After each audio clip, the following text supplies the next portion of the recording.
quero dizer uma coisa com muita tranquilidade. Quem hoje entra no mundo do branding, do marketing, do design, da publicidade, tem muito mais informação e até talento do que quando a gente entrou. Mas assim, você não entra no mercado com experiência, né? Experiência é uma coisa que você acumula. E no momento que eu questiono o checklist ou questiono o playbook, a gente está questionando toda a construção que aquele indivíduo tinha como seguro do conhecimento. E questionar a certeza do outro gera insegurança, mas é o que gera aprendizado. Resta saber se a pessoa vai estar aberta para questionar o playbook ou questionar o checklist. Senhoras e senhores, mais um episódio do Game Changers Podcast. Eu sou o Rafael Reis, esse é o Rafael Machado, meu xará, e nesse podcast a gente traz convidados extremamente inteligentes, aprofundados e que sabem conectar ideias com o mundo real para uma conversa. Não é uma entrevista, é um bate-papo, é uma conversa, uma troca de experiências aqui para agregar no teu dia a dia, no teu conhecimento, focado em profissionais de marketing, de comunicação, de branding. Hoje a gente vai falar muito de branding. O podcast Game Changers você consegue consumir no YouTube e no Spotify. Lembra de seguir a gente lá no Instagram também. E fica sempre de olho porque a gente vai falar de outros podcasts no meio desse aqui, né? No alinhamento aqui a gente já lembrou de outros 2 convidados que a gente entrevistou e que tem um conhecimento bem legal. O convidado de hoje é um amigo de muitos anos que eu conheci pessoalmente hoje, curiosamente. E a gente tem uma outra grande amiga em comum, Helena Sordilli. Fica um beijo para ela. Lelê é outra pessoa dessas. Eu tinha um site de design nos anos 2000 ali, 98, 99, 2000, acho que encerrei em 2001. E a Lelê era colunista. Eu fui conhecer ela 13 anos depois, na semana de marketing da Marta Gabriel. Fui lá dar aula, sentamos depois para bater papo e de repente, Helena. Eu falei, você, Helena Sordilli? Né? E a Lelê tava lá. E o Sebastiano é um amigo meu, amigo dela, e um dos tópicos que a gente vai puxar aqui é uma conversa que ela tem, mas deixa a polêmica para o momento certo. Hoje teremos algumas. Então, hoje estamos aqui juntos, né? Grande oportunidade de conhecer um mestre ao vivo. E eu vou deixar a primeira pergunta para o Xará. Lembrando, Xará, que esse podcast é menos entrevista e mais bate-papo, porque a gente gosta de bater papo, trocar ideia e nada protocolar, né? Porque Exato. senão também vem aqui e fica só falando a mesma coisa que fala em outros podcasts e a gente não gosta disso, né? Outros podcasts que fazem isso fazem roteiro no ChatGPT. A gente não faz roteiro no ChatGPT. Boa. Eu conheço o Gui de ser um antiguru aí de muito tempo, né? Eu acho que eu vim depois no marketing. Você vai ter uma apresentação inicial aí que a gente gostaria que você se apresentasse para o nosso público também. E eu queria que você discutisse a primeira questão nossa aqui, que é essa questão do antiguru, né? Eu vejo que existem vários antigurus, né? Tem um antiguru que se rende, vira guru e no final tá fazendo forma de lançamento também. E eu quero saber porque você é o antiguru raiz mesmo, né? Aquele que vive e escreve e fala sobre isso. Enfim, na prática também é algo que você constrói. Na verdade, eu comecei a ser anti-guru quando tudo era mato, mas hoje parece que virou moda falar de anti-guru. Então, O para guru quem fala que é anti-guru, né? Por isso que ficou basicamente nisso, né? Então, para quem não me conhece, meu nome é Guilherme Sebastiani. Eu sou fundador de uma das primeiras empresas de brand do Brasil, em 2003, que é a Sebastiani Brand. Esse nome nada original, né? Esse pessoal que dá próprio nome para o nome da empresa não tem criatividade nenhuma, então eu me orgulho disso por ter sido um dos pioneiros, porque, cara, fazer branding é algo que eu faço então há 23 anos. Eu não estou falando de 23 anos de experiência, porque daí, se for considerar que eu trabalhava com marcas como design, até vinha antes disso. Eu tenho uma empresa da área há 23 anos, então isso conta muito. Mas se atuar com os clientes é a minha vocação, a minha escola é a minha paixão. Então, em 2012, eu montei um braço de educação dentro da minha consultoria. Basicamente, a gente começou treinando os colaboradores, né? Eu já dava aula em várias pós-graduações, né? Eu conheci a Helena antes de dar aula junto com ela, mas a primeira vez presencial foi dando justamente aula. E chegou num ponto que eu falei, cara, vamos treinar a equipe, né? Tem tanto conteúdo que eu dou em pós-graduação e começou a ficar chato dar aula em pós. E aí a gente deu 2 cursos para a equipe, as pessoas começaram a ver no Facebook, né? E começaram a falar, eu quero. Aí isso virou um negócio em paralelo, a gente começou a montar vários cursos presenciais, a gente já chegou a ter cursos em mais de 33 cidades pelo Brasil, que é muita coisa. E num determinado momento a gente falou, cara, e a gente tem que ir para o online. Eu já tinha tido uma escola online, isso eu acho que é bem legal de falar, em 2002, inclusive com a Helena Sordilli, né, e outros professores. Eu lancei uma escola online de design numa época que não existia YouTube, numa época que as pessoas viravam assim, tem aula em vídeo? Porque se tiver eu não vou matricular, porque a internet para muita gente ainda era uma internet ruim, às vezes discada. E aí, em 2015, a gente montou um braço online. E aí o que aconteceu? Outros professores passaram a procurar a gente para estruturar o curso deles, e aí criou a Brandster, que foi a primeira escola do Brasil especializada em brand, e é hoje a maior, com 58 mil alunos. Então, a historinha vem daí. Numa apresentação nada curta, eu deveria ter sido mais sintético. Agora, a questão do antiguru, né? Ela vem de longa data. Ela vem de uma caretice minha de gostar de estudar. Não sou um profissional com perfil acadêmico, né? Entendo os padrões da academia, mas para o meu aprendizado sempre foi um pouco burocrático, né? Ter que fazer um mestrado, o processo de produção, a absorção de conhecimento não se encaixa no meu modelo de aprendizado, que eu gosto de algo mais rápido. Eu sempre gostei de estudar. Estudar não significa ler 10 livros por ano, significa ler 2 livros muito bem lidos. 2 livros que você faz resumo, que você estrutura, que você analisa e com uma interpretação de texto bem feita e incorporando aquilo no meu dia a dia. Exato. Então, Que você estuda e pratica. e pratico. Eu adapto o que está no livro para o meu dia a dia. Eu fico, leio, faço uma leitura, e é muito lento, porque eu tenho que olhar e falar assim, como é que eu aplico isso de verdade no meu dia a dia? E aí eu fui começando a ficar anti-guru quando você começa a ver as pessoas que não leram falando sobre o assunto, ou que leram e não conseguiram literalmente entender o que aquele texto está dizendo. Então eu comecei a virar um anti-guru, primeiro quando veio a grande onda dos arquétipos. Fala, pô, legal, eu também uso de vez em quando como uma ferramenta que é a proposta do livro. Depois vem a onda do propósito. Eventualmente faz parte do projeto e pode ser uma etapa importante, mas essa onda de que toda marca tem que ter arquétipo, toda marca tem que ter propósito, toda marca tem que ter qualquer coisa, significa que você está olhando para você, para uma crença que você criou e não para a necessidade de cada cliente, que pode ser muito diferente. E você acha que essa nova onda, principalmente que está atingindo um pouco a parte de conteúdo das IAs, também é uma onda a se adaptar e colocar como ferramenta, ou é uma onda muito maior que isso, atingindo algo que estruturalmente branding já faz décadas que existe, né? Principalmente mesmo no Brasil. É algo que veio para mexer completamente com a estrutura, ou é algo a se adequar à estrutura? É um pouco dos dois, que vai mexer, vai mexer. A questão é o quanto e onde e de que forma, né? Eu não sou entusiasta do uso da IA, mas também não demonizo o uso da IA. Eu sou um grande observador. Falo, cara, deixa eu entender como é que está sendo essa movimentação, entender como é que eu posso usar ao meu favor, não necessariamente da produtividade, embora isso possa ser interessante, mas no sentido de como aquilo pode me ajudar a ser um profissional melhor. Então eu vejo muitas pessoas trabalhando com prompts, ou principalmente daí os gurus nas redes sociais, falando, use esse prompt, né? Com base no que você conhece sobre mim, escreva o meu posicionamento. A IA não conhece você e a IA não sabe escrever um posicionamento, ou o que ela sabe sobre posicionamento é a partir de modelos que ela está repetindo, tá? Dito isso, significa que a gente não pode usar a IA no processo? Pode, mas o posicionamento, para ele chegar num grau autêntico, ele tem que partir principalmente de um ser humano, que pode usar a IA para melhorar. Então, vou dar um exemplo de um projeto em que eu utilizei. Eu escrevi todo o posicionamento da marca.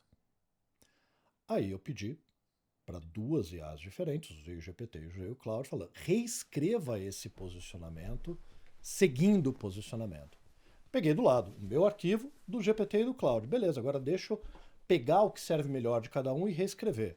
Isso me deu mais trabalho, porque eu tive que fazer, olhar, analisar, mas me gerou um trabalho melhor. Aí eu escrevi o tom de voz da marca, mas era um tom de voz de uma marca jovem, descolada, leve. E meu tom é mais acadêmico, burocrático, cheio de vírgula. Embora eu me esforce bem, obviamente não usei top, né, no dicionário de gírias, né? Afinal de contas, o estagiário já me falou que top tá fora de moda. Só que daí o que eu peguei? Eu peguei aquele tom de voz, rodei de novo nas duas IAs e fala, reescreva esse tom de voz seguindo as regras do tom de voz. Porque uma coisa é você falar que tem que usar o coloquial, tem que usar gíria. Outra coisa é como aquilo é escrito, usando o coloquial, usando gírias. Legal. Aí eu peguei o tom de voz e rodei de novo em cima do posicionamento. Agora reescreva esse posicionamento uma última vez usando o tom de voz. Então aquilo me ajudou a ter um trabalho melhor, mas eu trabalhei mais. O próximo passo é como é que eu otimizo esse processo. Porque no esforço de só otimizar tempo e reduzir trabalho, muitas vezes a gente perde coisas que são preciosas. Se o meu objetivo é criar um posicionamento para você que de verdade vai ser implementado e funciona, o olhar técnico humano tem que vir antes do uso da IA. Enxertar um monte de pesquisa, conteúdo e falar cria aí, dificilmente vai dar resultado. Mas ela pode gerar, como até um estagiário pode, eu já tive bons insights estagiário, pode gerar bons insights no meu uso, na minha área. É isso que é importante dizer. Eu não estou falando de uso de IA em várias outras atividades do dia a dia, mas no posicionamento, por enquanto, é assim que eu vejo. E eu tendo a não ficar na paranoia de qual é a próxima IA, qual é a próxima novidade, qual é a melhor plataforma agora, porque ele lançou uma versão do Gemini. Calma, vamos tentar estruturar processos. E aí a gente vai testando esses processos com o uso de diferentes plataformas. E o paradigma, né? Nem tudo precisa ser otimizado. Exato. É o paradigma da produtividade. Tudo tem que ser mais rápido, tudo tem que ser mais barato, tudo tem que ser ultra otimizado. E aí o output é ruim. É ruim. É ruim. Cheat in, cheat out. E até tem uma tendência de trabalho em que a gente sabe, fazendo mais coisas com a IA, na verdade a gente vai trabalhar mais, não menos, né? Porque se espera muito mais de uma pessoa hoje, em questão de produção, em questão de raciocínio e conclusão, do que se esperava anteriormente, né? Eu não vou lembrar o termo agora, mas eu li uma matéria outro dia falando exatamente isso. Eu acho que era fadiga da IA, o termo. É em inglês, mas o significado é esse. As pessoas estão fazendo muito mais coisas dentro de um dia, sem tempo para refletir sobre o que estão fazendo, sem capacidade de analisar o resultado e com tanta pressão por produtividade que o que a IA cospe, ela simplesmente aceita e passa para frente. Então, assim, não vamos discutir IA, vamos ficar no branding. Até porque se mas só para fazer dois ganchos legais aqui, eu sou meio anti-propósito, né? O pessoal sempre fala do Golden Circle. Vamos falar mal, então. E aí um amigo uma vez falou, tá, mas qual que é o propósito da Coca-Cola? Entupir o mundo de sódio, açúcar e corante. Mas não pode escrever isso. Não pode escrever isso lá. Né? Então, o que está escrito no propósito da Coca-Cola? Ser um lubrificante de relações sociais. Beleza. Tem um romantismo, mas você continua entupindo as pessoas de sódio, açúcar e corante. Né? Então, você pode disfarçar as coisas de um jeito bonitinho, e é por isso que tantos civis odeiam marketing, né? E o que falta hoje é justamente a capacidade analítica, é a capacidade de pensar. Exato. Então, eu vejo muito guru aí, muita gente, até gente muito boa, criando os agentes, ou as skills, ou os processos dentro da IA, que vão aprendendo e dão trabalho. No começo erram muito e vão ficando muito melhores. E o Zani, meu sócio na Nova Escola de Marketing, ele tem uma frase muito legal. Ele fala, a IA é um modelo desenvolvido, um modelo estatístico para copiar modelos. Então ela é muito boa em replicar as coisas. E ela não cansa, diferentemente das pessoas. Você pode mandar ela trabalhar N vezes até o output ficar bom. Então, da mesma forma que você leva um ano para treinar um estagiário, né, você tem que treinar a IA e fazer ela trabalhar do jeito que você quer. Né? E o resultado, muitas vezes, traz o insight. Né? Critique o que eu fiz.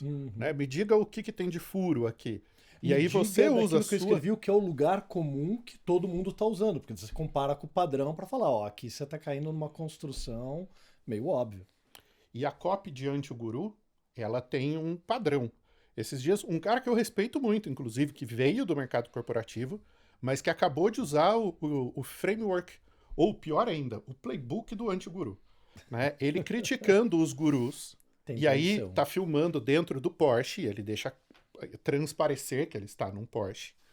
Ele fala, eu odeio o mercado quando diz tal coisa. Isso não funciona. Eu já fiz tal coisa que funciona. E isso já funcionou dezenas de vezes. Se você quer aprender como fazer isso, comente eu quero e seja mais um trouxa para comprar o meu curso. Carro de guru, roteiro de guru. Aí a gente pode E assim, ser a é a diferença do mesma guru, né? copy. E a minha crítica com o modelo de playbook. Eu nunca gostei, é uma coisa que cresceu muito no mercado de SaaS, né? E depois espalhou para outros mercados. E a galera quer, qual que é o playbook de inbound? Qual que é o playbook de mídia? Qual que é o playbook de não sei o quê? Todas as empresas ficam iguais. Porque aí você bota um profissional com uma capacidade analítica limitada, com um treinamento ruim, Com veio de uma roteiro, escola, template. veio de uma escola onde ele não foi ensinado a pensar, porque hoje ele não é aluno, ele é cliente, né? Então ele manda no professor, ele não tem que aprender a fazer as coisas, aí ele recebe um playbook e ele segue uma sequência de passos. Todos os outputs vão ser iguais. Exato. E hoje a IA está substituindo o playbook, então está todo mundo fazendo igual. No branding, a versão do playbook seria o checklist. E isso me apavora, inclusive, dentro da minha consultoria, porque cada vez mais o pedido de orçamento vem com um checklist definido para você simplesmente na semana seguinte mandar uma proposta que contemple um escopo que não foi definido por alguém que conhece branding. Os entregáveis, assim. Entregáveis, ou assim, dificilmente processo, geralmente entregáveis ou entregáveis dentro dos entregáveis. O que acaba acontecendo é que a pessoa consome um conteúdo do que deve ter, por exemplo, ou um posicionamento, uma estratégia de marca geral, e na hora de fazer uma tomada de orçamento, traz o checklist completo. Primeiro problema, quem diz que são aqueles itens? Segundo, quem diz que são todos aqueles? Sendo todos, isso tem impacto em custo ou uma queda de qualidade para atender o escopo. E perdeu-se uma coisa que era comum no passado, imagino que com o marketing aconteça o mesmo, que é vamos sentar e conversar com diferentes empresas para entender como cada uma trabalha, entender o escopo que cada uma propõe, a partir desse escopo voltar, somar o que a gente aprendeu, definir um escopo melhor e aí, ok, padronizar, porque você precisa ter o mesmo escopo para toda a tomada de orçamento, ou pelo menos algo próximo. Mas quando vem de um checklist que a pessoa viu no Instagram, ou até mesmo, legal que a pessoa leu um livro, mas um livro hoje, às vezes, é um topo de funil de um processo de embalde um pouco mais sofisticado. Então a pessoa quer vender o que seria o playbook, ou o checklist dela do que todo projeto tem que ter para poder ser contratada. Então a gente tem a questão da tem que ter propósito, tem que ter arquétipo, tem que ter persona, tem que ter item A, tem que ter item B. E aí você fala assim, legal. E o que precisa ter de pesquisa?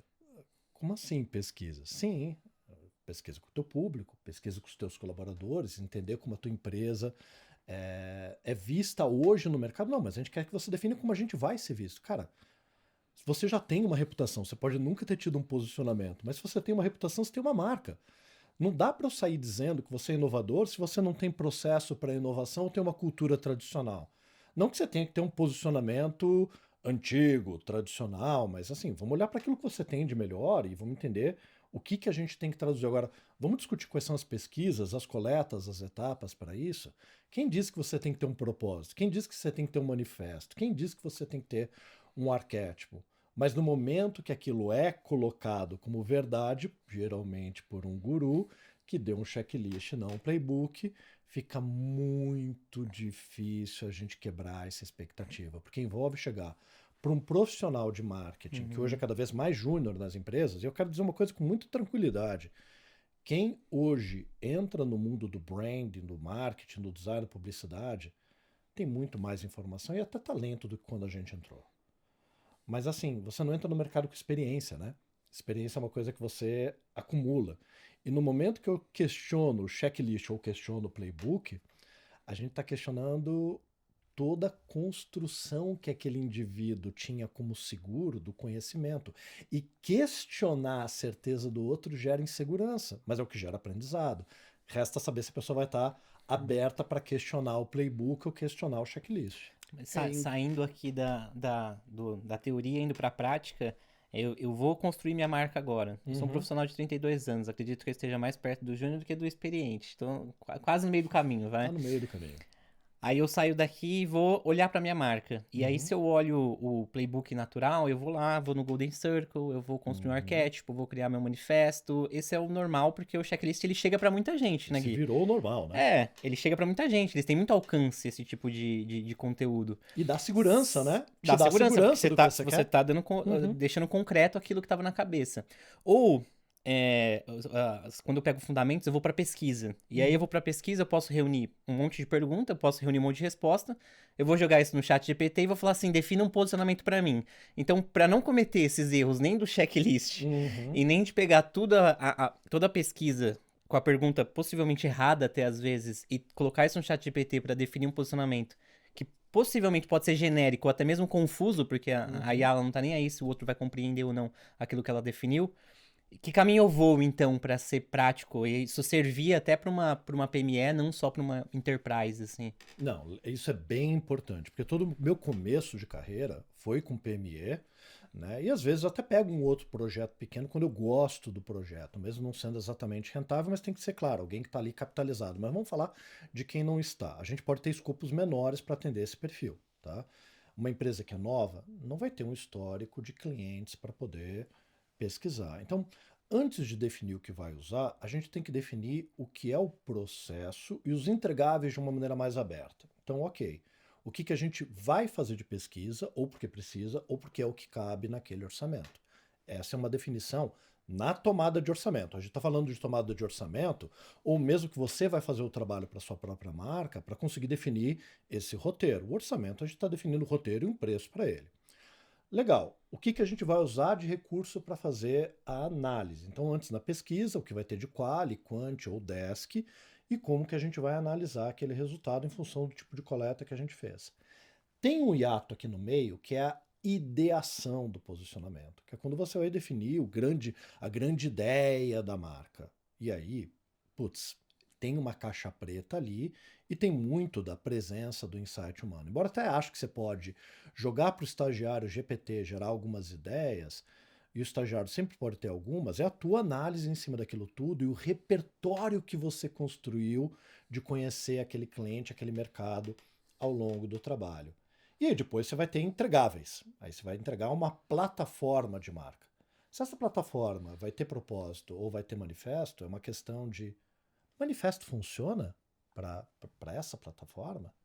O que é um manifesto? O manifesto é uma declaração poética originalmente de algo que você vê errado no teu mundo e que precisa ser mudado. Você vai pegar todos os manifestos, é isso, do manifesto comunista, o manifesto modernista, todos os manifestos, né, são uma grande contestação do status quo. A tua marca está contestando o status quo? Então, não? Mesmo que seja só um pouquinho, então ter um manifesto vai fazer sentido? Porque daí vem a questão. Aquela plataforma, que pode ter o formato, inclusive, tradicional, eu não gosto, mas pode ter missão, visão, valores. Quem vai usar aquilo no dia a dia? Do CEO à agência de publicidade, área de marketing. Legal. Quais são as informações que eu preciso colocar sobre a marca para que aquele leitor daquele brand book, daquela plataforma, brand book não é um manual de identidade visual gourmetizado com tom de voz e fotografia, é um guia de posicionamento, possa entender e utilizar aquilo. E aí começar a construir o dia a dia da marca com base naquilo, as ações, o marketing, a comunicação. Então se eu coloco ali um manifesto só para dizer que eu tenho, e aquilo vai ser uma informação adicional, adicionar informação não vai estar agregando, vai estar atrapalhando. Então, no final, você vai ter uma clareza se, pô, o manifesto vai ser uma ferramenta útil para traduzir aquela grande ideia da marca que você desenvolveu a partir do que você encontrou. Porque a grande ideia ela é desenvolvida, ela é um ato de criação com base em informações, obviamente, específicas, quali, quant que a pesquisa te deu, mas também dos objetivos de negócio futuro da empresa. Então você tem que unir o legado que a empresa construiu com o aspiracional. Se é uma marca, obviamente, nova, não tem o legado para analisar, a gente vai construir a partir do aspiracional daquela empreendedora, daquele empreendedor. Então o formato do conteúdo final depende disso. A mesma coisa quando a gente fala, por exemplo, de um complemento, como um guia de tom de voz. Cara, um guia de tom de voz pode ter 3 páginas, ele pode ter 32 páginas descrevendo que tipo de emoji você usa em rede social ou não. Como é que, com uma conversa de 1 hora online, eu vou entender a tua necessidade de comunicação para saber se eu tenho que orçar um tom de voz de 3 páginas ou um de 30 páginas? E aí, quando eu estou lidando com alguém que está querendo me contratar, que não está realmente na grande posição de decisão, Ele quer liquidar o que foi pedido, me passaram um checklist com um tom de voz. Se aquilo é suficiente ou não, é problema de quem vai ficar. Eu cumpri o meu papel, fiz a tomada de preço e contratei o mais barato. E aí você fica com o que eu chamo de entregável, intragável, porque aquilo não vai servir para nada. E aí, quando não serve para nada, começa a ser ignorado. E quando começa a ser ignorado, esse negócio de brain não funciona. A gente gastou ali 200, 300 mil em algo que não foi usado. Não foi usado porque não foi feito para as pessoas que vão utilizar. Para finalizar esse tópico, uma história, e aí a gente pode voltar no tópico, uma vez eu entreguei para a Plaenge, né, uma das maiores construtoras do Brasil, todo o posicionamento, a plataforma, tudo muito bem definido. Passou uns 8 meses, um ano, um dos donos da empresa, tem 2 donos hoje, né, que são os filhos do fundador, ligou para mim, eles são de ligar, eu não tinha WhatsApp na época, falou assim, Guilherme, nossa plataforma de marca tem propósito, né? Tem propósito. Tem missão, né? Tem missão. Tem valores, né? Tem valores. Tem personalidade, mas tem missão, tem valores, mas não tem visão. Não deveria ter pela ideia de missão, visão, valores. Eu falei, cara, fez falta até hoje? Não. Então não precisa. Então fica se adicionando coisas que não são úteis. Por que muitas vezes a gente vai fazer hoje, muitas, mas não sempre, uma plataforma de marca sem visão? Porque no passado, missão, visão, valores, que tem uma história até interessante, era basicamente a missão, o que eu me proponho a fazer hoje de valor, a visão, aonde eu quero chegar com a minha empresa, e valores, aquilo que eu não estou disposto a abrir mão para ir do ponto A para o ponto B. Legal. Só que hoje as empresas têm planos de meta muito bem estruturados. Então você vai definir uma visão para uma determinada data que vai ficar obsoleta. Claro, você pode ter uma visão de mundo, uma visão grandiosa de futuro, mas a visão tradicional já não faz, para mim, sentido em 95% dos projetos. Mas tem projeto que eu uso, tem projeto que faz sentido. Então é isso que a gente parou de pensar e de analisar. Eu, no dia a dia, eu prefiro usar a visão do que a missão até. Perfeito. Funciona para você? Funciona. Então é isso que tem que ser. Meu sócio uma vez trouxe isso, fazendo analogia da montanha, inclusive. Ele falou, beleza, chegamos, tem vários picos. A gente escolheu qual pico a gente quer subir, temos uma visão. Uhum. O caminho para a subida, eu posso ter várias trilhas. Eu posso ter uma trilha de ataque mais vertical, eu posso ter uma trilha mais tranquila, eu posso ter uma trilha que passa por neve e eu não tenho equipamento. Então, o caminho vai mudar. E você só vai descobrir isso ao longo do caminho. Principalmente em mercados muito acelerados e muito mutáveis. O mercado bancário, por exemplo, sempre foi um mercado muito estável, tranquilo, estável, as coisas não mudam tanto. Eu tenho as marcas de combate, eu tenho as marcas desafiadoras. Ok, mas continua sendo banco. E ter marcas desafiadoras continua sendo padrão de mercado na maior parte dos mercados. Exatamente. Então, assim, o jogo continua o mesmo, mudou a tecnologia. Você falou de um ponto no meio do caminho aí dos arquétipos, eu queria te pedir um comentário rápido sobre isso, porque aí depois eu quero puxar uma discussão que eu acho mais Não sei se dá para ser rápido, profunda. mas vamos lá. Bom, o tempo é seu. A nossa amiga Helena Sordilli, agora, depois de 25, 30 anos como designer, continua tendo a Carranca, o estúdio de design dela. Inclusive a Lelê fez a capa do meu livro. Amor Eterno. Eu não sabia. É dela, a capa e a diagramação do livro por inteiro. Um dos presentes mais lindos que eu já ganhei. E ela resolveu estudar psicologia agora. Tá? Se formando em psicologia, está no último semestre, já está atendendo pacientes e fazendo estágio em psicologia. E eu admiro absurdamente uma pessoa aos 50 anos de idade, depois de uma carreira de sucesso, mudar para outra carreira. Exato. E um dia ela estava fazendo um comentário comigo justamente sobre os arquétipos. Ela falou, gente, a gente estuda Jung. Jung é a grande base da psicanálise. Não é só 12 arquétipos? Então. Jung nunca abordou os arquétipos da forma como as pessoas abordam. Nunca abordou. O arquétipo da Harley Davidson é o rebelde. Não aparece em Jung. E aí, só mais um comentário ácido antes de te passar a bola. Você falou de personas. Hoje me arrepia toda vez que alguém fala, não, a gente vai usar personas sintéticas. Porque eu tenho Persona sintética. Esse eu não conheço. Você pega os dados do seu CRM, por exemplo, pega os dados do seu Help, você pega pesquisa com o cliente quando existe, né? Um form do Google com 3 perguntas. você pega o output manipulado do seu NPS, porque você só faz pergunta para o cliente quando ele tem uma experiência positiva. Exatamente. E aí o seu NPS é 85. E que geralmente quem responde teve uma experiência muito positiva e alguns outliers que foram muito negativos e querem chutar o balde. Mas é aí que tá, eu não vou fazer NPS no saque em reclamação. Uhum. Eu só faço NPS no saque quando eu resolvo o problema do cliente. E aí eu pego todos esses meus dados, eu alimento isso num banco de dados e eu peço para a IA interpretar as minhas personas. Então eu tenho personas sintéticas. Tem formas disso ser ainda pior, mas deixa a persona só no comentário. Como é que você vê na sua prática profissional e se usa a questão dos arquétipos? Legal. Então, vamos falar mal de arquétipos, apesar de vez em quando eu utilizar. Isso volta no ponto do começo do nosso podcast, quando eu falei que a gente tem que estudar, ler e interpretar texto. Primeira coisa, Jung nunca definiu 12 arquétipos. Inclusive no livro dele ele fala em incontáveis, em inúmeros arquétipos e qualquer esforço em listá-los todos seria um esforço fútil. Estou parafraseando, mas isso está no livro dele, né? Os arquétipos do inconsciente coletivo, que eu li e é chato pra caramba, mas é uma leitura obrigatória para entender de onde vem aquilo, tá? Segundo, ele nunca falou em arquétipos de marca. É outra grande bobagem. Então, qualquer um que fala em arquétipos de marca de Jung ou a 12 arquétipos de Jung nunca leu direito, não estou nem falando Jung. É o livro da Margaret Mark e Carol Pearson que criaram esse modelo para a gente utilizar no mundo do marketing que Brand foi lá e emprestou. O arquétipo, o Herói Fora da Lei, que é o livro da Margaret Mark e Carol Pearson, que eu recomendo a leitura, é um livro que deixa claro nós nos baseamos no sentido de arquétipos que Jung propôs para analisar marcas e mapear o que são,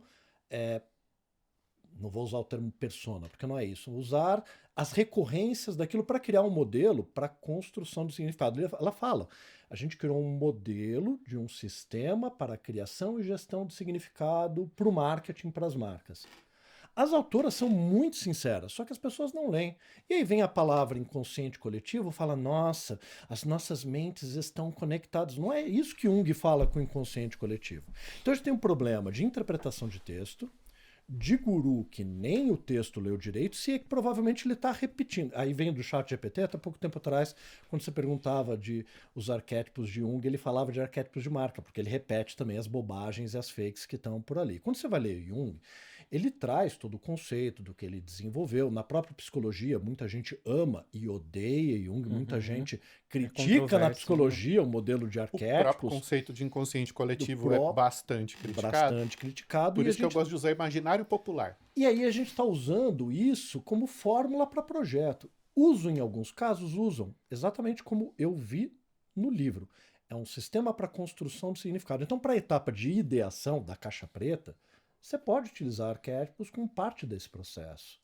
Só que você vai lá e coloca no Brand Book, o arquétipo da marca é o explorador. Você leu o livro? Não leu. Qual é a tua interpretação do explorador? Imagina um Indiana Jones ali. Ou se você leu, quem disse que interpretou o texto correto? Ou se interpretou, quem disse que a tua memória lembra corretamente? Porque esse é um ponto importante da gente compreender, é a nossa falibilidade como seres humanos. A gente lembra de coisas que não aconteceram. Então eu passei, assim, durante a pandemia, foi um período, em vez de comprar livros novos, eu fui reler livros que eu já tinha lido. O próprio Herói Fora da Lei foi um deles, a marca pós-moderna do Andrea Semprini foi outra, é o Andrea Semprini. E tinha coisas lá que eu não me lembrava da primeira leitura. E tinham coisas lá que eu tinha até interpretado de forma equivocada. Mas é porque passa tempo, a tua memória muda. Então eu falo, cara, se quer trabalhar com arquétipo, o repertório muda. Você mudou. Interpreta diferente. Você é um leitor diferente. Você passou por outras leituras no meio do caminho. A tua vida mudou. Então você vai utilizar aquilo de uma forma distinta. Então às vezes eu uso como um conceito de ideação. O problema é quando vira a fórmula de sucesso. Quando coloca no brand book que vai ser mal interpretado. Então nas poucas vezes que eu uso arquétipo, eu vou traduzir aquele arquétipo numa missão de marca, numa proposta de valor, num descritivo de personalidade, sem nunca citar aquilo no documento final, porque gera problema de interpretação. Então é mais uma ferramenta, não é uma fórmula de sucesso. E para piorar, eu sou chato. Eu fui comprar Tamo junto. o livro, porque Margaret Mark entrou na questão do arquétipo junto com a Carol Pearson, porque ela é uma profissional de marketing muito competente.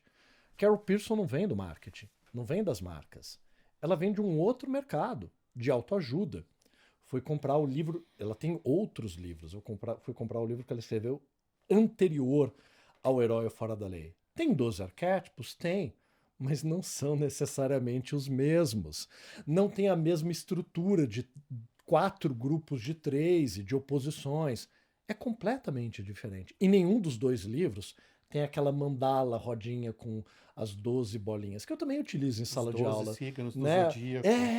Exato. Os 9 do Enneagrama. É legal, hein? Como então, é que é aquele que é o INTP lá? Que é MBTI. o MBTI. É Myers-Briggs. porque né? 12 é um número mágico, né? Se Sim. você fala sei lá, dos Apóstolo. 11 arquétipos de marca, fica um número feio, né? Não dá para dividir, é número primo, né? Então, até por isso que eu gosto das 17 ODS, porque não é um número redondinho. Porque toda vez que você vê um número assim, 7, 10, 12, Palatável, né? certamente tem alguma coisa que foi enfiada a mais ali para o número ficar bonito, alguma coisa que ficou de fora porque estava atrapalhando algum desses números mágicos. O número tem que incomodar, então, quando vier uma lista. Quando o número incomoda, é porque provavelmente foi pensado e a pessoa colocou tudo que ela encontrou ali. Quando realmente é um número mágico, a probabilidade. Eu adoro esses números mágicos, mas a probabilidade daquilo ter uma forçação de barra para se encaixar em algo mais vendável é muito grande. Então, quando a gente fala de arquétipos, esse é o problema. Quando a gente fala de persona, a primeira pergunta que eu falo, não, legal, você colocou aqui no checklist que tem que ter uma persona. De qual persona você está falando? E às vezes a pessoa sabe. E Não, quem diz que é uma? primeiro assim, quem diz que é uma, né? Mas ela fala, não, é o buyer persona. Legal. Talvez a gente possa questionar se esse formato é o formato adequado para a gente colocar essa informação no guia. Às vezes são outras formas pelo qual você pode descrever o seu público ideal.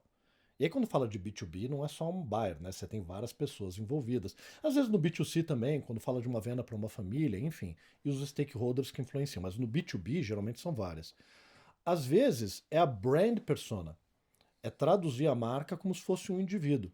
Descrito como se fosse uma pessoa, com nome, com história, com personalidade.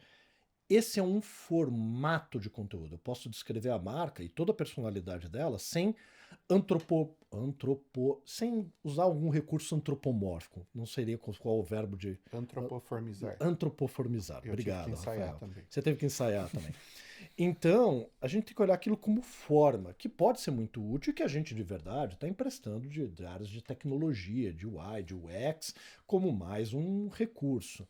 Só que se o formato não é adequado, as pessoas não sabem como utilizar. Ou pior, quem está trabalhando naquilo porque aprendeu o que tem que ter, começa a viajar. Não, minha marca é uma mulher, 30 anos, solteira, magra, que gosta de atividades ao ar livre. Pô, legal, pode ser um descritivo importante, mas daí a pessoa começa.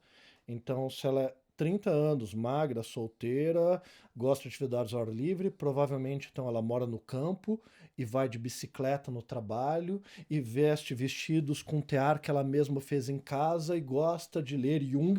A pessoa começa a viajar no personagem em vez de voltar para a marca.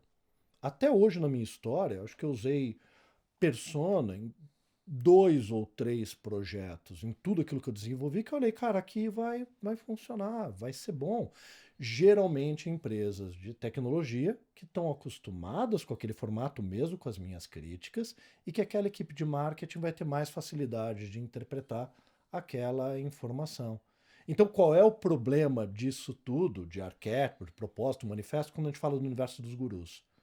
Tudo isso está na nossa mão para a gente usar. E tudo isso está na nossa frente para a gente criticar não só o que é, mas a maneira como está sendo usado. O que define um guru de um anti-guru não é se a pessoa tem uma presença digital maior, cria conteúdo, é um bom comunicador. Tem muitas pessoas que são ótimos profissionais e bons comunicadores, obviamente eu sou só um ótimo profissional, um péssimo comunicador, que são muitas vezes chamadas de guru. O guru é aquele que fala, eu sei porque está dando errado e eu tenho a fórmula para isso ser resolvido. Não é eu tenho um processo de análise estruturado para entender. Não. Eu tenho playbook, eu tenho checklist para você resolver isso. Esse é o guru que vende a fórmula mágica. Você quer puxar o pino da granada ou eu puxo? Pode puxar, você é bom nisso. Tá bom. Persona, você estava discutindo, exemplificando aí a moça que mora no campo e faz o próprio tear, planta a própria comida, gera a própria energia solar. Eu lembrei de uma empresa de tecnologia, uma vez que eu fui dar consultoria, eles trouxeram as personas deles, eram 4 personas, e fazia sentido serem 4. Porque eu tinha o dono de uma microempresa, eu tinha o comprador de uma enterprise, Perfeito. que ele tem que fazer caber uma bola dentro de um quadrado. Então ele tem... Dilemas e dramas são diferentes. E se ele está na Vila Olímpia, ele tem o budget de marketing. Então a área de marketing definiu, o CFO vai cobrar a execução daquilo, ele tem que contratar uma consultoria de branding, a verba dele é aquela, o time dele definiu com a ajuda do Claude aquele escopo, e compras tem que comprar, e compras não entende lufas de branding. E aí ela fala, não, mas eu preciso que você tenha esses entregáveis aqui, né? Mas aí na Persona, uma empresa de software, SaaS, que você contrata na nuvem. Tinha lá, nossa Persona, uma delas eu lembro, porque era a Joana, e a Joana gosta de cachorro. Que informação isso agrega? Pra que eu preciso saber disso se eu tô vendendo software pra Joana? O cachorro vai ajudar ela a comprar software? Não, mas a gente precisa entender o universo das nossas personas. Eu falo, tá, Isso é ruído. você entrevistou os seus clientes e perguntou se eles gostam de cachorro, gato ou de coelho, para que você faça um personagenzinho e use isso de alguma forma? Não, eu deveria? Não deveria, é só um exemplo. Também Mas não aí eu vai me ser ferrei, útil, né? porque alguém levantou a mão e falou, a Salesforce usa vários bonequinhos. Eles têm um ursinho, tem um coelhinho. Eu falei, ai meu Deus, por que eu fui dar esse exemplo? Né? E é justamente isso, não sabe usar a ferramenta, não sabe por que está usando a ferramenta, não sabe como usar a ferramenta, vira uma persona ficcional. Exato. E aí você está fazendo literatura e não pesquisa de marketing. Adorei a metáfora da literatura. Mas vamos lá. E vira ruído, né? É ruído na hora que alguém vai interpretar aquilo. Eu preciso gerar corte para o podcast escalar, então Tá bom. a gente combina de soltar algumas bombas aqui no meio do caminho. A gente tá falando alguns nomes, você fala se você gosta ou não, tá? Tá bom. Boa. Vamos dizer assim, Vivos ou esse é guru, mortos? esse não é guru. Essa é guru, Nossa essa não é Senhora. guru. É aquela história. Ogilvy. Não. Existe uma discussão proeminente que vem do conteúdo gerado automaticamente para redes sociais e criou-se uma espécie de uma ruptura ou dissonância cognitiva entre a galera de marketing e de branding. Eu tenho uma formação clássica de marketing, Perfeito. marketing estrutural. Antes de eu estudar o marketing estrutural, e aqui eu estou falando, por exemplo, de Peter Drucker, estou falando de profissionais clássicos lá de trás, né? Tom Peters, Michael Porter, um pouco do Kotler, que não é o pai do marketing, enfim. Sim. Né? Chega, por exemplo, num Jack Welch, quando a gente vai falar de administração, e que foi da onde saiu essa cultura de orçamento anual, orçamento executado por quarter e meta por quarter. E aí, de repente, alguém foi lá e descobriu o OKR, né, ou OKRs, e trouxe isso para dentro e chegamos no cenário que a gente tem hoje. E aí existe toda uma discussão fundamentada de branding, e a minha visão, baseada no meu repertório, no meu histórico profissional, é que branding é uma ferramenta de marketing. Marketing é, essencialmente, criar uma posição na mente do cliente. Então, quando ele pensa na sua marca, existe uma posição para ela. Se eu consumo refrigerante de cola, que é um nome horrível, né? Eu consumo, sei lá, Coca-Cola zero. Não tem espaço na minha mente para Pepsi. E um exemplo besta que eu adoro dar, porque sempre funciona, é pedir para a audiência, falar, quem é o concorrente da Coca? Todo mundo, a Pepsi. Eu falo, tá bom, pensa em você está no restaurante, me vê uma Coca, o garçom, só tem Pepsi, o que você pede? Guaraná, Então me vê um Guaraná. Então o principal concorrente da Coca não é a Pepsi, é o Guaraná. Né? É um exemplo besta, mas que ilustra isso muito bem. Então eu tenho a posição de refrigerante de cola, eu tenho a posição de refrigerante de forma geral. Eu tenho um espaço dual ali para Coca-Cola e Guaraná e eu excluo Pepsi. Sempre tem alguém que gosta de Pepsi na audiência, eu falo, todo mundo tem o direito de estar errado. Tem que Tá falando que sacanear. não existe espaço para um segundo lugar dentro dessa posição. Até existe. Tem. Né? Até existe. Por exemplo, eu gosto de carros alemães. Eu tenho a minha marca de preferência, a segunda, a terceira, a quarta, E a quinta não conta porque é Volkswagen. Uhum. Não é difícil você escolher entre carros alemães, né? Porsche, Mercedes, BMW, Audi. Né? Dizem que o Audi é só um Volkswagen de terno, porque Sim. a mesma plataforma é feita na mesma fábrica, o mesmo projetista, eventualmente é o mesmo motor, mas você tem alguma sofisticação de marca que diferencia uma coisa da outra e são públicos Acabamento, né? diferentes. Mas vamos lá para a pergunta, porque eu já falei demais. Branding está dentro de marketing? Marketing está dentro de branding? Como é que você vê isso? Quem manda em quem? Legal. A gente pode responder essa pergunta de 3 formas. Academicamente é uma delas, falar das origens do branding. A gente pode falar do ponto de vista do princípio de cada uma das duas coisas. E a gente pode falar de um ponto de vista mais pragmático que é administrativo. Essa briga não é antiga. Essa briga acontece há um bom tempo. Quando começam os primeiros escritores a falar de branding, todos vindo de outras áreas, você começa a ter argumentos de que não. O marketing sempre fez branding. Branding está dentro do marketing, assim como tem publicitários falando não. Quem sempre fez branding, construiu marca, reputação, imagem, foi a área de publicidade. Além, claro, dos designers falando que sempre criaram marcas, mas o que eles faziam eram outras coisas. E eu trabalho com design, então não estou falando mal de uma terceira categoria aqui. Do ponto de vista da origem do branding, o branding tem várias origens. Ele tem origem no campo da administração, tem princípios que vieram do marketing. Por exemplo, o livro Posicionamento, A Batalha pela Mente, do Al Ries, não é um livro de branding, é um livro de marketing de 84. É um livro bom para a época e ruim para hoje. Porque ele também enxerga um mundo do marketing que não existe mais. Então, quem está lendo hoje, eu falo, todo mundo tem que ler o livro do Al Ries, Posicionamento, A Batalha pela Mente. Jack Trout e Al Ries. Mas tem que ler sabendo que é um livro antigo, de 84, reeditado a última vez, ali acho que em 2001, e basicamente não mudou nada na visão deles, de um mundo que não existe mais. Legal. Você tem profissionais, por exemplo, como David Acker, que vem muito mais do lado da administração, escrevendo sobre branding, porque o foco dele não está em como você percebe a tua marca numa posição de categoria de refrigerantes de cola ou de refrigerantes como um todo. Ele está olhando a questão de como que a gente constrói esse valor agregado da marca. Ele está olhando e propondo branding como um modelo de gestão empresarial na qual a empresa se organiza para construir valor de marca, porque é isso que vai gerar vendas.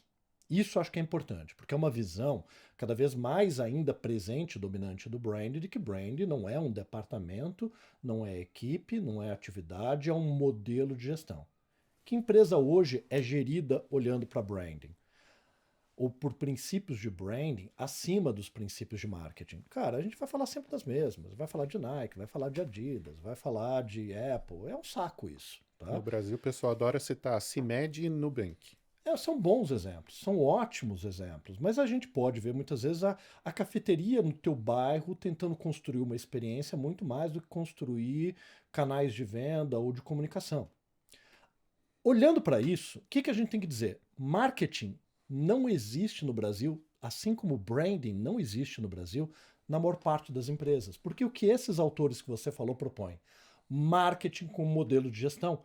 A empresa inteira sendo regida por uma lógica de marketing que é, cara, a gente tem que ganhar mercado. A gente tem que estar presente na vida das pessoas. Então vamos fazer pesquisa, análise, dados, vamos entender o que o nosso público quer, vamos levar isso para a área de produto, desenvolver um produto que as pessoas querem. Como é que acontece no Brasil? A engenharia cria um produto e fala para o marketing, vende aí. Reduz marketing a um P da promoção, né? Embora o digital tenha voltado para dados, isso é ótimo, é uma visão reduzida. Então o grande problema não é a gente brigar se marketing é mais importante do que brand é mais importante que marketing, é olhar que dentro das organizações nenhuma das duas atividades tem o espaço que deveria ter, a importância que deveria ter. Agora, tem uma origem parcialmente no marketing, sim. Assim como várias disciplinas tiveram origem em outras e foram virando disciplinas independentes. Branding passa por esse processo hoje de virar uma área de conhecimento diferente. A gente não tem graduação em branding como tem em marketing, mas ele vai virando uma disciplina própria.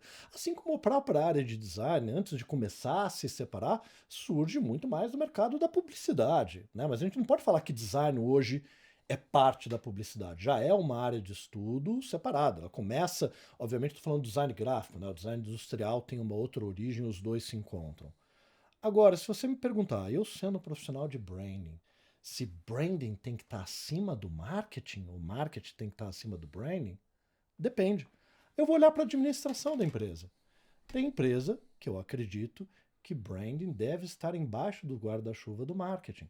Tem empresas que eu olho que o marketing tem que estar embaixo do guarda-chuva do branding, ou em separado. Vou dar um exemplo. A Plaenge. Como é que a Plaenge, uma das maiores construtoras do Brasil, organiza o marketing dela? O marketing é localizado. O marketing de cada cidade tem independência, porque ele está lá para prover os resultados de cada lançamento. O marketing é voltado para o lançamento. E a empresa tinha ali, em 2018, uma equipe que era chamada de comunicação institucional, continua chamando assim, para cuidar de alguma forma da comunicação geral, tanto B2B, B2C, né, institucional, do grupo Plaenge. Foi essa área que levou a gente para dentro da Plaenge, que levou a questão de temos que ter uma arquitetura de marca, temos que ter um posicionamento. Uma equipe que não tinha 4, 5 pessoas, hoje tem 25, 26. 6 dedicadas somente a branding. É uma equipe separada do marketing, ela cuida do institucional no geral, ela interfere no trabalho das áreas de marketing pontualmente em cada regional, mas fornecendo os padrões de marca, as orientações de posicionamento que esse marketing depois tem liberdade. Quem é que está acima? Não está acima, está separado, com hierarquias e princípios diferentes.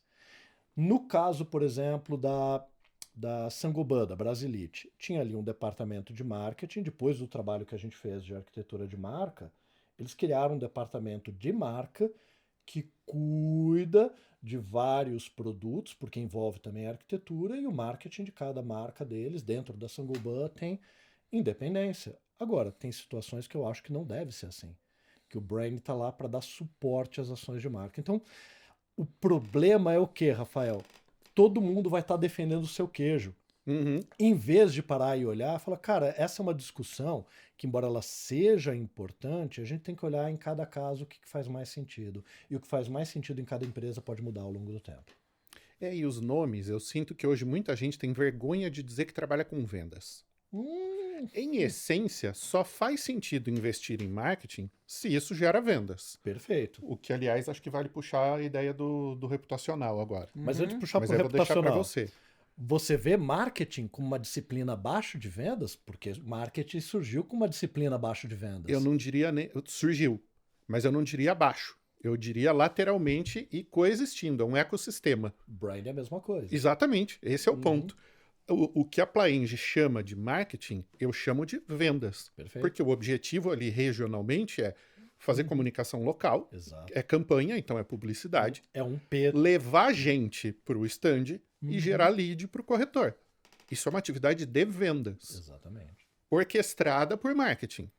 Justamente para poder dar desculpa para os dois lados. Ali ainda Marketing envolve vai dizer que desenvolvimento de vendas no produto, mas ainda assim são só 2 P's dos 4 tradicionais, né? E aí, na área de tecnologia, agora tem um novo termo que é marketing de produto. Eu falo, por quê? Sempre foi! Mas, enfim, ali você tem marketing gerando lead e vendas fechando a venda. Perfeito. Vendas informa para marketing se os leads estão qualificados e marketing gera lead qualificado para vendas vender. É um ecossistema. O que importa ali é seguir a filosofia do Homer Simpson. Não importa se eu estou errado. O que importa é saber em quem botar a culpa. Então, vendas vai dizer que marketing gera lead desqualificado e marketing vai dizer que vendas não sabe converter. E às vezes o Então, problema é cada que o um produto bota é a ruim. culpa em um. E eu diria Os que três aquela são área ruins. de comunicação institucional lá da Plaenge é marketing. Porque ali ele está trabalhando posicionamento, PR, relacionamento com o mercado, comunicação corporativa, institucional, que, em tese, são atividades de marketing. Mas é o problema, é exatamente o que você colocou na tua conclusão. Cada um vai puxar, né, vai defender o seu queijo e vai querer a sua fatia. A minha provocação lá no LinkedIn em cima disso, e lógico que você tem um gancho para fazer as pessoas lerem o texto, né? É que assim, da onde sai o budget de branding? Muitas vezes Invariavelmente saem do marketing, de mas já não marketing. é mais a realidade em alguns casos. Eu não tenho essa preocupação do que está dentro do quê. A mesma questão de marketing surgir abaixo ou lateralmente de vendas, uma parte do branding sai lateralmente do universo do marketing. Não todo o conhecimento que a gente tem de branding sai lateralmente do marketing. Mas esse é um cenário que é pontual, que é hoje. E não me preocupa a ideia de que não, cada vez vai ser mais independente, ou branding vai ser mais importante do que marketing. Essa preocupação eu não tenho. Eu vejo que vai ter situações em que branding vai estar acima do marketing, ou o marketing vai estar acima do branding, mas a minha questão é a seguinte: não está todo mundo trabalhando para gerar resultado? Branding Deveria. não é uma filosofia também voltada para gerar resultado? A questão é como é que a gente define lógicas e prioridades. Porque, por exemplo, marketing vai ter uma preocupação muito mais imediata, ainda mais no contexto do digital, do lead, do CAC, da conversão. Ela vai estar com essas preocupações, que são preocupações relevantes. Brand está apostando numa outra coisa. E brand não é só longo prazo, isso é um erro. É que o resultado fica mais evidente no longo prazo. Brand fala, cara, eu vou para a linha do reputacional para atrair esses leads. Eu vou para a linha de olhar esse horizonte de uma maneira um pouco mais abrangente, mais ampla e entrando mais no intangível. O problema é que às vezes esses objetivos vão entrar em conflito, e entram em conflito em qualquer empresa que eu já atendi, e eu entendo esse conflito, eu mesmo às vezes sacrifico na Brandster, na minha escola, objetivos de branding por objetivos de marketing, quando aquilo é pertinente, porque eu sou dono de uma empresa, eu quero resultado. Uhum. Mas, obviamente, eu tenho que equilibrar essas duas coisas se eu quiser continuar tendo resultado no futuro e não só no momento, numa oportunidade, numa conversão mais rápida, que em alguns casos é desejado ou até necessário para o fluxo de caixa. Então, eu não teria tanto essa preocupação, ela não me incomoda. O que me incomoda é assim, cara, eu quero cliente, eu quero poder levar o brand para dentro das empresas, eu quero poder atender aqueles objetivos. Muitas vezes o meu contratante é alguém numa posição de marketing. E para mim está tudo bem. Essa hierarquia de quem está em cima e quem está embaixo não me preocupa, porque eu quero trazer resultado. E aí você lançou a tag aqui no Game Changers, que é o lead reputacional, né? Existe essa separação mesmo que o marketing deveria fazer? Isso aqui veio de brand, isso aqui veio de aquisição de marketing aqui de curto prazo mesmo? Como que quem está trabalhando com isso consegue separar as coisas? Ou se deveria separar as coisas, que é o que a gente está conversando aqui, que talvez sim, talvez não, né?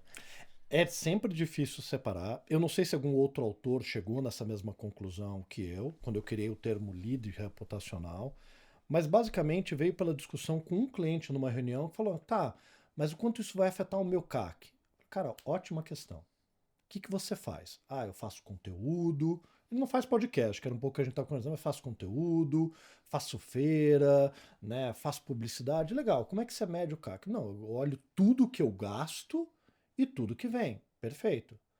Mas uma parte veio exatamente daquele evento, naquele evento. Você mede isso? Eu meço. Eu vejo quanto que eu gastei na feira, quantos contatos eu peguei, quantos converteram no prazo, geralmente, que pode ser maior ou menor, depende do ciclo de venda de cada empresa. Legal. O que mais você faz? Não, eu meço o resultado de quem vem dos ads que eu faço no Google. Beleza. Mas como é que você identifica por onde a pessoa, qual foi o termo que a pessoa procurou? Ela procurou pelo teu produto ou pela tua marca? Que é o que a gente até estava comentando, que muitas vezes pode ou não fazer sentido, visões diferentes, você impulsionar o teu próprio nome. Não, ele clicou quando procurou ali pela escola de marketing, pelo Rafael Reis. Então, peraí, ele não estava procurando por um curso ou por uma consultoria, ele estava procurando pelo Rafael, e aí aquele lead é totalmente reputacional. Ele estava procurando pelo teu produto ou pela tua marca. Se ele está procurando pela tua marca, aquela marca já existe na cabeça dele. Ela já está ali, vem de uma reputação. Então, eu acredito que alguns poucos clientes a gente conseguiu fazer isso. Vamos separar o que é lead que vem de cada ação que você investe e ganha para calcular o CAC daquela ação. E vamos separar do lead reputacional, aquele que vem porque sua marca já é conhecida no mercado, ou querida, ou bem percebida. Mas eu já tenho um lead reputacional. Claro que você tem. Toda marca já tem uma reputação. A questão é, como é que a gente trabalha daqui para frente, a partir dessa métrica, para medir a evolução dos leads que vieram de ações ou investimentos específicos, feira, em venda, equipe de vendas, prospecção ativa, ads, não importa se é offline ou online, daqueles que vêm reputacionalmente. E, obviamente, aquela feira pode gerar um lead reputacional lá na frente. Aquele conteúdo de podcast, ou até mesmo a maneira como aquele vendedor agiu numa reunião, pode gerar um lead reputacional anos depois, mesmo quando aquele vendedor não está mais lá. Vamos medir essas duas coisas e avaliar ao longo do tempo quanto também nós estamos construindo a nossa marca no mercado. Se você tem uma empresa, você tem uma marca, tua marca é tua reputação. Quer você trabalhe efetivamente para construí-la, ou de uma maneira intuitiva ou ocidental, você tem uma boa marca. Talvez, inclusive, esteja fazendo um ótimo trabalho, mas podia fazer um trabalho melhor. O Xará estava até dando um recado para as agências de performance e para donos de negócio aqui, que patrocinar a palavra-chave da marca e contar isso como se fosse um lead de performance é colocar bullshitagem dentro do relatório, né? Mas aí você ferra o modelo de negócio de agência de mídia que recebe por performance.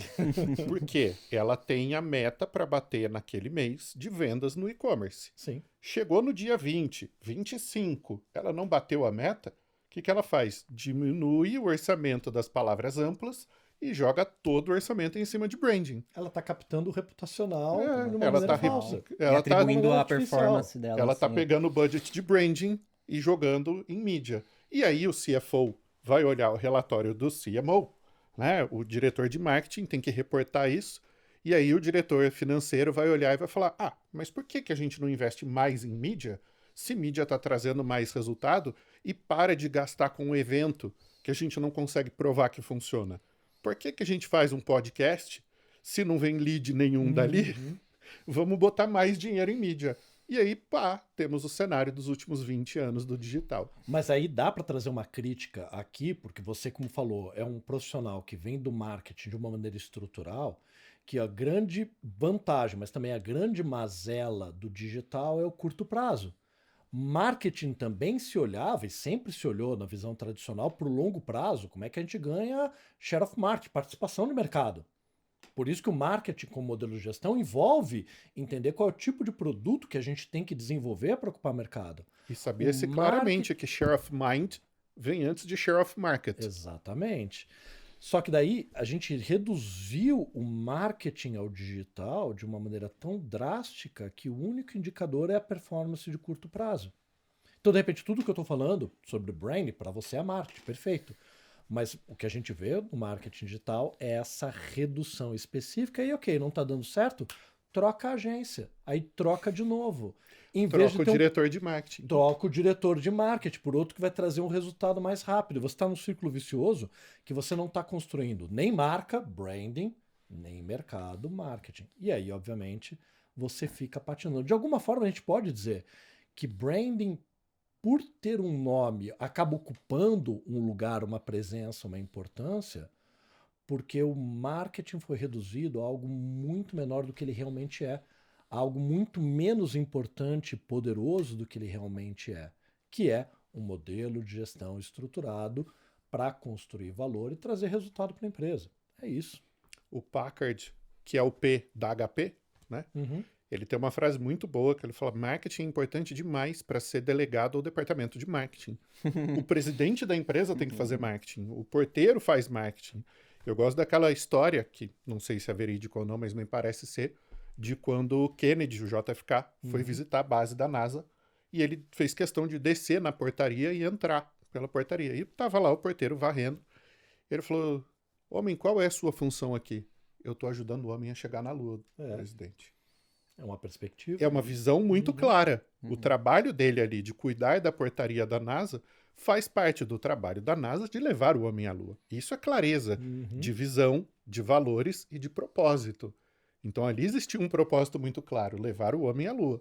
Uma visão muito clara e cada pessoa Era ali praticado. tinha essa clareza. O grande ponto hoje, eu gostei muito da tua resposta ali em relação a marketing e branding, é essa clareza.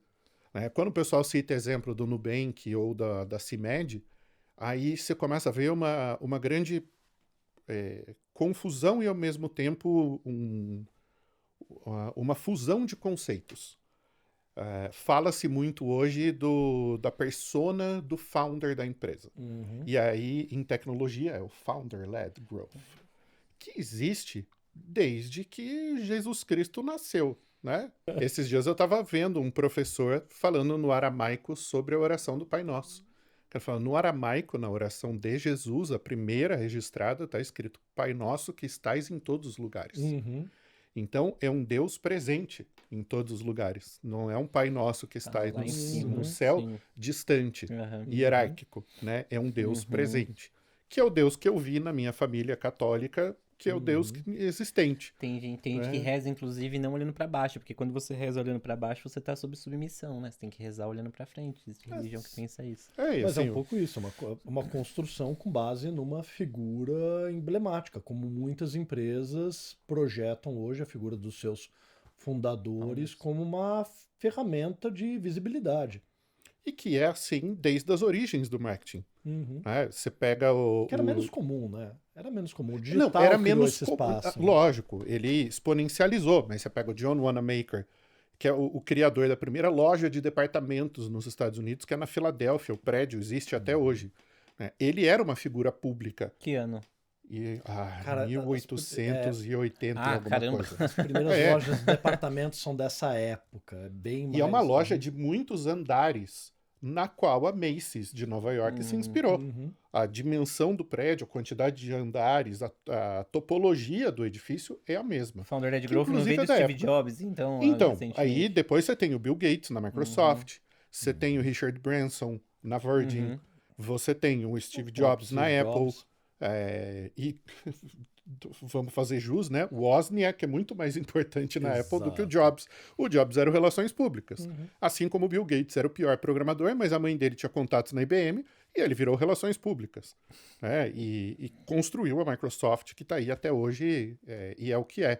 E aí no Brasil, quando você traz isso para áreas com restrição, por exemplo, mercado farmacêutico, você não pode estimular o consumo de remédio. Está na lei, é proibido. Você não pode dizer para as pessoas, tome aspirina. Mas você pode fazer o marketing do fundador da empresa.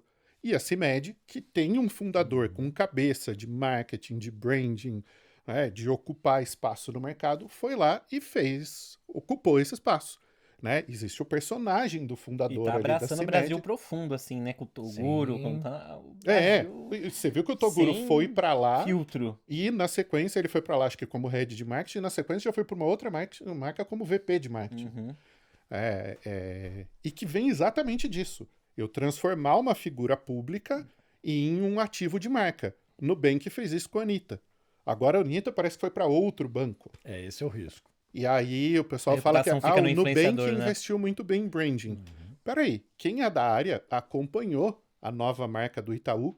Né? O Itaú copiou o Inter. Meu filho, querido, vamos lá. Querido, o criador da marca do Itaú, né, da mais famosa, é um professor brasileiro que estudou na Bauhaus, até onde eu sei. Na Escola de é o Alexandre Vonner. A Escola de seria, a herdeira modificada da Bauhaus no pós-guerra, né?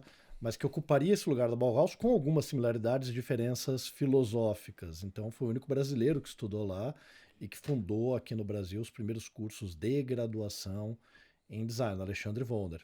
E que tem marcas icônicas, né? Da Klabin, do Itaú e por aí vai. E Itaú, no indígena, é pedra preta. Mas ao longo do tempo a marca foi incorporando o azul escuro, o laranja. E o Itaú já usava o laranja muito antes do Inter existir. Exato. Mas era a cor de apoio principal. Era um retângulo, um quadrado arredondado preto, da pedra preta, antes de virar azul, e a faixa laranja atrás. Então ele já era conhecido pelo laranja há muito tempo. Já tá lá. Só não estava no logo, mas estava na marca. E aí um trabalho primoroso, fundamentado, cheio de pesquisa. Mas é lógico que a hora que cai na internet tem que virar meme e todo mundo tem que tirar sarro dizendo que o Itaú copiou o Inter.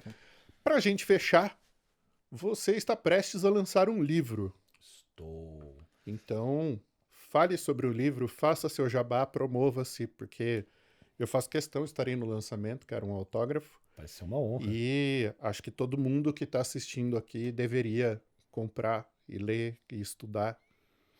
Vamos lá, eu estou entregando hoje para a editora, né? O livro foi finalizado, as últimas revisões, aliás, parece que a revisão é mais sofrida do que escrever muitas vezes. O livro se chama Branding Pé no Chão, que traz justamente o gap que eu via que existia no mercado, que é toda vez que alguém contrata um trabalho, um serviço, ou desenvolve internamente um processo de branding, o que a gente está falando? Posicionamento. Legal. Como é que a gente implementa isso depois? É um grande drama. Porque daí a gente vê os grandes rebrands que morrem o quê? No novo logo. Assim, às vezes, inclusive, mudar o logo é o que atrapalha, né? Porque se você tem que mudar toda a comunicação por conta de uma mudança do logo, você passa 6 meses mudando o logo em vez de implantar a estratégia e o posicionamento. Então, esse livro trata, num primeiro momento, do porquê os projetos de branding fracassam. Quais são todas as faltas de gestão, de acordos com a liderança, de processos que vão levar aquele posicionamento a nunca ser implantado. E daí depois ele volta em princípios do branding, esquecidos, mas talvez porque nunca foram traduzidos num livro só para ele, sempre era um capítulo, um tópico, um parágrafo ou dois, que é, vamos voltar para o básico? Vamos entender gestão de stakeholders, não só levantei os meus stakeholders, o que eu faço com isso, né? Vamos entender realmente como é que a gente pode planejar a implantação da marca, dos pontos de contato, de como você deve organizar a sua equipe de gestão, seja ela dentro do marketing ou não, eu falo isso um pouquinho no livro também, sem a preocupação hierárquica, mas cara, ó, vamos entender que você tem que ter pessoas só para branding dentro, que seja daquela equipe de marketing, que vão trazer questões, provocações, relevâncias e ações que são orientadas para a marca, até para que não se perca na emergência do CAC, né, ali do dia a dia. E aí depois, justamente como você vai fazer a implantação de uma maneira que seja factível, porque você faz grandes planos e aquilo é inviável, e aquilo apavora, e você olha aquele monstro e fala, não consigo, e aí se abandona. Até porque tem um detalhe, inclusive nessa discussão de marketing branding que tem total sentido. Marketing é a mesma coisa que comunicação? Não. Comunicação é um dos pontos. Legal. Você ser formado em marketing, você automaticamente sabe trabalhar com comunicação? Não. Você tem que estudar comunicação. Você que fez comunicação, você automaticamente está preparado para trabalhar com marketing? Não. Esses profissionais estão juntos no mesmo departamento? Deveriam. Perfeito. Mas então, se você tem um departamento de marketing ou qualquer outro nome que tenha profissionais de comunicação de marketing, você tem que ensinar marketing para a galera de comunicação e comunicação para a galera de marketing. Embora eu concordo que se aprende no dia a dia. Aí você passa para a área de marketing, que ela tem que cuidar do branding, ela sabe trabalhar com branding. Eu tive uma disciplina na graduação. Exatamente. Entra aí o problema.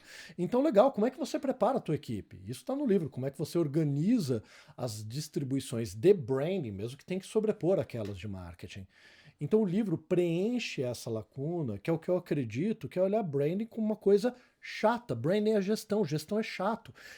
Branding é falar, legal, posicionamento, campanhas, ativações. O que você está falando de campanha ou grandes ativações de marca, sendo que você nem estruturou a tua gestão de marca que vai suportá-la no longo prazo? Tem que fazer o arroz com feijão bem feito. Tem que fazer o básico. Então é isso que o livro aborda, que é uma coisa muito mais chata, muito mais careta e que está faltando para as marcas realmente saírem do papel, ou não ser justamente aquele lançamento que chama a atenção e depois as pessoas veem, é muito blá blá blá e não mudou nada. Ai, nova campanha, o novo posicionamento da companhia aérea que aproxima, que diz que a gente aproxima as pessoas e que a única coisa que fez foi diminuir o espaço do assento e você está mais próximo do cangote da pessoa de trás.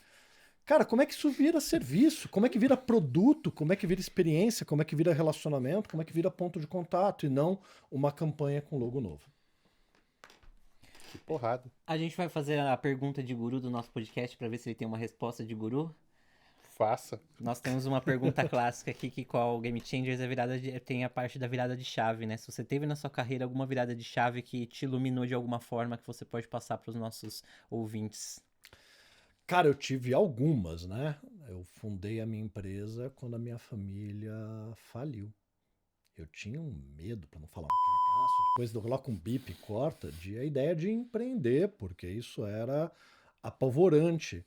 E aí, quando a minha família faliu, eu falei, agora eu tenho que pegar a minha atividade de freelancer e fazer isso realmente acontecer. A Sebastiani, falando inclusive de propósito, a Sebastiani hoje tem um propósito, a Brandster também, mas durante muito tempo não teve. O que tinha era boleto. E eu sei que alguém pode estar pensando, ai, que cringe falar de boleto, até você ter boleto para pagar, o teu propósito é não entrar em dívida, o teu propósito é mudar a tua realidade, e isso é um propósito bem nobre, antes de poder chegar num nível que você pode se dar o luxo de discutir propósito. Por isso talvez eu tenha sido sempre um crítico, né? A gente só pode discutir propósito num outro nível depois que o básico está resolvido. Aí, pô, legal. Vamos tentar entender o que mais que a gente tem para as nossas vidas além de Inclusive, pagar como boleto. ser humano, isso vem da hierarquia de Maslow, né? Basicamente. Você só vai lá no No autorrealização depois que você tem o que comer. Sobrevivência. E aí vem uma galera, né, querendo falar assim, não, porque como é que você levanta segunda-feira de manhã sem ter propósito? Como é que sua empresa não tem propósito? Me contrata que eu digo pra você qual é o teu propósito, eu desenvolvo o propósito pra você. Pô, tenha dó, né? De novo, é uma tremenda ferramenta, faz parte de alguns trabalhos ajudar o empreendedor, a empreendedora a identificar o propósito que já tem que estar oculto ali. Não tem como eu te dizer qual é o teu propósito sendo tua agência. Então, esse foi um momento de virada. O outro, e a gente até estava comentando, eu estava numa. Minha esposa é formada na área de design, então a gente tem proximidade na nossa atividade. Hoje ela tem uma consultoria de brand, a Favos, voltado para pequenos clientes, enquanto eu sou mais voltado para as empresas de médio para grande porte. E naquela época eu tinha 18 funcionários, foi ali por volta de 2011, 2012, com aquela ideia de que eu tinha que ser que nem os grandes players do mercado, então eu tinha que ir para um espaço novo com 32 pessoas, porque as empresas que eu olhava tinham 40, 80 colaboradores. Eu achava que eu tinha que ser que nem eles. E aí, numa reunião de amigos da faculdade delas, um que trabalhava numa grande empresa falou: a gente faturou 6 milhões esse ano. Tudo bem, 6 milhões em 2011, 2012. E eu falei, cara, eu faturei 10% do que esses caras faturaram. Eu me senti mal, eu me senti perdedor. E aí ele falou, mas a gente só lucrou 100 mil. Eu falei, cara, eu faturei 600 mil e lucrei 200, 250. Eu não quero esse modelo para mim, não. Eu já estava de saco cheio, eu não tenho Aliás, perfil. ainda é uma Eu baita não tenho- margem essa que você fez. Até tinha, hoje. tinha margem boa, né? Numa época com todo mundo CLT, mas tinha bastante estagiário também, mas com uma operação que era bastante produtiva. E eu falei, cara, eu não tenho perfil de CEO, eu não tenho paciência com RH, assim, eu estava infeliz. Reduzimos, primeiro para 9, depois para 7, e foi o momento que a gente começou a atender grandes clientes, poucos clientes por ano, em maior profundidade, e sendo muito mais feliz, sendo um profissional talvez mais técnico, mas que eu estou ali no tete a tete com o líder, com a líder da empresa, definindo a marca dela, em vez de ser como toda grande consultoria, de que você fala com o dono, com a dona uma vez e depois você vai ser atendido por um profissional júnior, que às vezes inclusive recebeu o título de sócio, porque recebeu 1%, 0,5% da empresa. Então, aquilo foi uma virada para mim e hoje eu sou muito mais feliz trabalhando assim. Esse é um podcast para ser visto várias vezes, né? Não só uma vez. Obrigado por ajudar a construir esse conteúdo, Gui. Eu sou um aprendiz aqui com o Xará e com os convidados sempre. Esse foi um de grande aprendizado também. Agradecer a sua presença, desejar boa sorte no lançamento desse livro. Não precisa de muita sorte porque tem competência. Estarei lá também. Agosto estamos aí. E muito obrigado por produzir esse conteúdo com a gente. Eu que agradeço o convite. Deixa o seu comentário aqui embaixo, o que você mais gostou desse episódio. E na descrição do vídeo tem tudo lá. Tem o @ da Brandster na Branding School, tem o @ do Guilherme Sebastiani, tem o da Sebastiani Design. E provavelmente, a hora que sair o livro, vai ter o link para você comprar o livro também. Boa. Né? O 10% que a gente... de... Não, eu abro mão da Game Changer. comissão. Bota o link de afiliados da Amazon e vai fundo. Eu já fui um dos maiores afiliados do Submarino no Brasil, Nossa. uns 15 anos atrás. Tem gente assim. que amava agora vai ter Submarino. que entrar no Google e pesquisar o que é que é submarino, submarino. e que Submarino. não é um barco que afunda. Mas afunda, né? Afundou. Afundou. Foi afundado. Nasceu como Booknet, depois em 2013 ou 14, eu tive a oportunidade de ter o fundador da Booknet palestrando numa edição de um evento que eu era sócio. Assim, cara absurdamente inteligente, né? Já com uma idade um pouco mais avançada, Jack London. faleceu alguns anos depois. Tem o livro dele autografado lá em casa, esse eu não abro mão de jeito nenhum. E aí, muitos anos depois, a Booknet virou o Submarino, foi comprado pela Americanas e 2 anos atrás a operação foi encerrada. A gente atendia Americanas na ocasião e ajudou a planejar a migração de domínio do Submarino para Americanas. Fantástico. Para mim foi meio dolorido assim, ver o fim de uma era, porque em 2001 eu trabalhava na IPTV, que é uma afiliada da Globo lá de Campinas, e eu fiz um processo seletivo para trabalhar no Submarino. E aí a última etapa era uma dinâmica de grupo, e um amigo meu, designer, o Rafael Nascimento, @escafandro, um grande amigo e um grande designer, falou: o ser humano é o único animal que faz dinâmica de grupo. E lembrando dessa frase célebre, eu falei com a moça do RH, eu falei: olha, moça, eu não vou fazer dinâmica de grupo e eu não estou disposto a mudar para o Rio de Janeiro, então eu vou ficar aqui mesmo. E eu abri mão de trabalhar no Submarino, que na época era uma das empresas de tecnologia em maior crescimento do Brasil e tal. Então ficou marcado. Aí depois ver o Submarino afundando foi dolorido. Mas são ciclos, né? Exato. Então é isso aí. Olha na descrição, pega os links para seguir o Sebastiani, deixa o seu comentário com o que você mais gostou desse episódio e já deixa lá na fila de compra da Amazon para quando o livro for lançado, você receber o seu em casa. Muito obrigado por fazer parte do Game Changers. Não esquece de seguir a gente, ativar o sininho, deixar seu comentário e principalmente recomendo para um amigo que vai poder aprender que branding e marketing não são disciplinas umas opostas ou concorrentes, subordinadas à outra, e sim um ecossistema, como eu aprendi aqui com meu amigo Sebastiani.